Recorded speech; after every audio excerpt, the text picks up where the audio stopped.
Oui, la lumière est dégueulasse. Alors oui, pour ceux qui ne le savent pas, c'est bientôt Noël, dans un mois. Moi, pour la première fois, j'ai des Funko Pop. Et donc, vous avez sûrement déjà tous vu ça. En fait, je me suis aperçu qu'il y avait quand même pas mal de choses à savoir sur ces petites figurines. Et il n'y a pas forcément tout le monde qui est au courant. Donc, je vais faire un petit guide, je pense, pour vous aider à trouver les meilleures figurines possibles. Donc moi, c'est deux figurines de Star Wars, et le petit BB-8 et Porg. Il faut savoir que...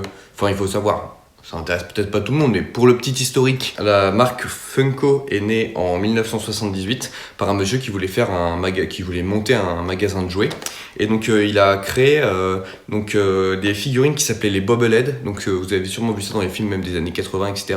Des petites figurines avec la tête sur ressort qui bouge. On voit souvent ça à l'arrière des voitures ou quoi. Et donc ça a eu son petit succès dans les années 80, mais ça a fini par un peu s'estomper, etc. Et c'est seulement en 2005, je crois, quand la marque a été rachetée, que ces figurines-là sont apparues.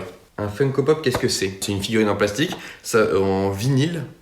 Ça mesure à peu près 10 cm. Il existe des versions oversize pour des personnages importants, comme par exemple Hagrid dans Harry Potter qui est imposant, ou le dieu dans Vaiana, je sais plus comment il s'appelle, Moi je crois. Et donc c'est des figurines qui existent en oversize. Donc elle doit faire à peu près 15 cm. Et il existe des mini Funko Pop qui existent en 4 cm qui servent à faire porte-clés. Donc je vais ouvrir lequel? Celui-là.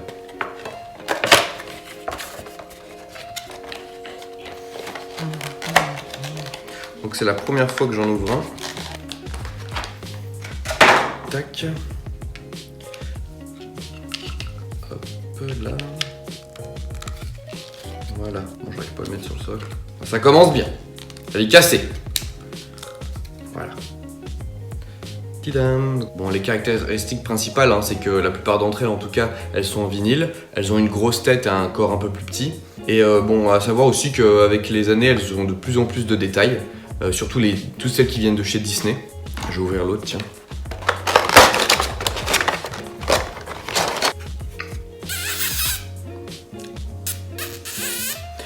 Donc la plupart des Funko Pop à la Hello Kitty, ça vous a peut-être pas choqué, mais elles ont pas de bouche. Regardez, celle-ci par exemple, elle n'a pas de bouche.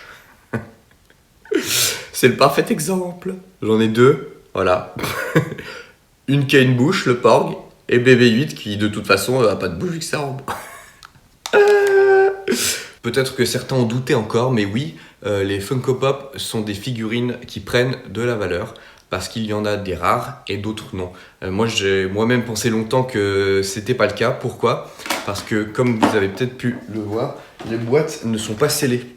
Et donc, pour moi, à la base, à partir du moment où les boîtes ne sont pas scellées, ça veut dire qu'on peut les ouvrir n'importe quand, donc les figurines ne peuvent pas prendre de valeur, parce qu'il n'y a pas de preuve qu'elles ont été ouvertes ou pas. Ça a ouvert un peu le débat de est-ce qu'il faut sortir les figurines de leur boîte ou pas. Et donc en fait du coup il y a deux écoles, il y a ceux qui les sortent pas de leur boîte, mais donc du coup c'est plus une question de ne pas les abîmer pour qu'elles restent immaculées le jour où ils voudront les revendre. Moi de toute façon je les ai ouvertes déjà. Donc après à vous de choisir votre camp entre est-ce que je les ouvre ou est-ce que je les ouvre pas. Mettez ça dans les commentaires.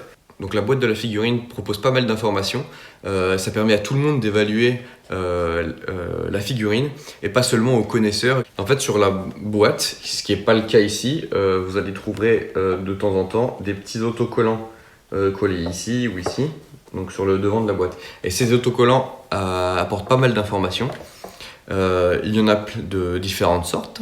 Alors il y a la mention exclusif qui va définir que la figurine a été conçue exprès pour un événement, par exemple une Comic-Con ou une convention, ou lors d'un événement comme une sortie cinéma par exemple. Mais il y a aussi la mention exclusive pour dire qu'elle est vendue uniquement chez un commerçant comme Toys R Us ou Amazon ou ce genre d'endroit où on peut acheter des figurines. Exclusif ne veut pas dire édition limitée. Donc ça veut pas dire qu'elles sont rares. Surtout pour les magasins de grande distribution, un peu moins vrai pour les conventions. Généralement, elles sont dans des versions un peu plus limitées. Une autre mention qui détermine pas la rareté, c'est la mention First to Market. En fait, qui veut dire qu'un vendeur a le droit de les vendre avant les autres, donc quelques temps avant qu'ils soient mis en place sur le reste de tout le marché. Donc il y a la mention Chase, qui elle définit la rareté. C'est les éditions limitées, un ratio de 1/6, c'est-à-dire une collection de 6, il va y avoir une figurine rare pour 6 boîtes. Donc c'est-à-dire que 6 boîtes de 6, on va avoir une figurine rare. Donc ça veut dire qu'il y a une figurine rare pour 36 figurines.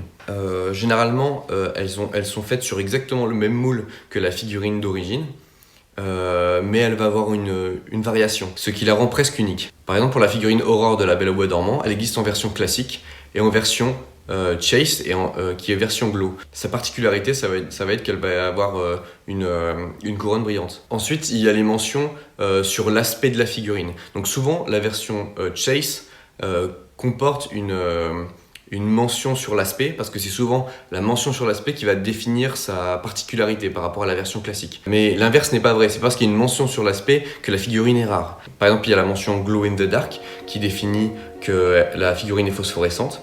Il y a la mention Clear qui définit que la figurine est transparente. Il y a la mention Flocked qui veut dire que la figurine est floquée avec une sorte de poudre qui va, surtout pour les figurines qui ont de la fourrure comme les animaux ou des créatures. Alors celle-là a une tête qui bouge un tout petit peu, mais c'est pas une version Bobblehead, alors je sais pas pourquoi, mais peut-être parce que ça bouge pas assez, mais bon, on sait rien. Donc l'important c'est d'avoir au moins la version Chase pour que ça soit une figurine rare. Après, certaines figurines, par exemple issues de convention, peuvent être rares si elles ne sont pas rééditées, mais elles peuvent être rééditées. Moi, je suis pas trop un collectionneur, mais comme j'aime bien quand même les choses un peu exclusives, un peu rares, je pense que quand je verrai des figurines Chase, j'en achèterai. D'ailleurs, il y a des magasins à côté de chez moi qui vendent des figurines pop, hein. Donc il n'y a pas de magasin qui vend exclusivement des figurines. Je sais que ça existe, où ils vendent beaucoup de goodies, mais je vais quand même aller voir. Donc c'est un magasin classique, Micromania, toi-même tu sais.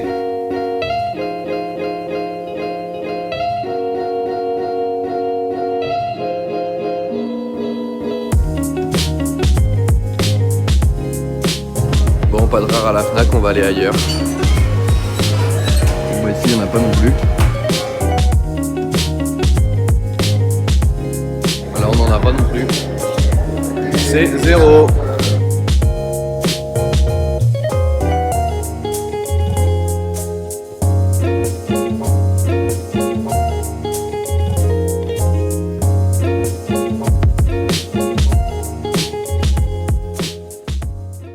Alors pourquoi pop? J'ai cherché partout, j'ai pas trouvé. Alors moi ce que j'imagine c'est surtout qu'ils ont pris les figurines qu'ils ont voulu normalement, peut-être en matière un peu molle, etc. Ils ont forcé très fort jusqu'à ce que la tête explose et que ça fasse ce bruit et qu'ils l'appellent comme ça. Je vais faire une petite liste de Funko Pop qui sont rares. Donc c'est pas un classement, c'est une liste. Je vais prendre les petits sites. Adidadou, didadidadou. Je vais aller dans l'ordre 300. Notorious Big, qui existe en 240 exemplaires, qui a été produite pour la Comic Con de San Diego en 2011, et elle coûte 1610 €, j'arrondis. On a la figurine Planetaria Vegeta, qui a été sortie en exclusivité pour la Comic Con de 2014 à New York et Tokyo, et qui est au prix de 1633 €. On a un Green Lantern Glow in the Dark, donc qui est phosphorescente. Elle existe pareil en 240 exemplaires. Elle coûte environ 1790 €. Une figurine de Star Wars holographique Dark Maul, une exclusivité de la Comic Con de San Diego en 2012 et qui coûte environ 1830 €. Il y a un Dumbo en or, enfin gold, qui est une exclusivité de la Comic Con de San Diego en 48 exemplaires, qui coûte 2400 $, donc 2000 €. On a une figurine de Stan Lee en super-héros métallique rouge qui coûte 2200 €. On sait pas combien il y en a, mais elles ont toutes été signées de sa main. Une version de Dumbo en clown, qui existe en 48 exemplaires dans le monde pour la Comic Con de San Diego en 2013, qui coûte environ 2996 €. Et une qui a l'air une des plus chères, une figurine d'Orange Mécanique phosphorescente. Elle est sortie en seulement 6 exemplaires. Elle a été offerte au plus grand collectionneur de pop par le CEO lui-même, et elle coûterait 10 910 €. C'est un délire. Donc si tu fêtes Noël, ou si tu connais des gens qui fêtent Noël, je te suggère de t'abonner à cette chaîne. Salut.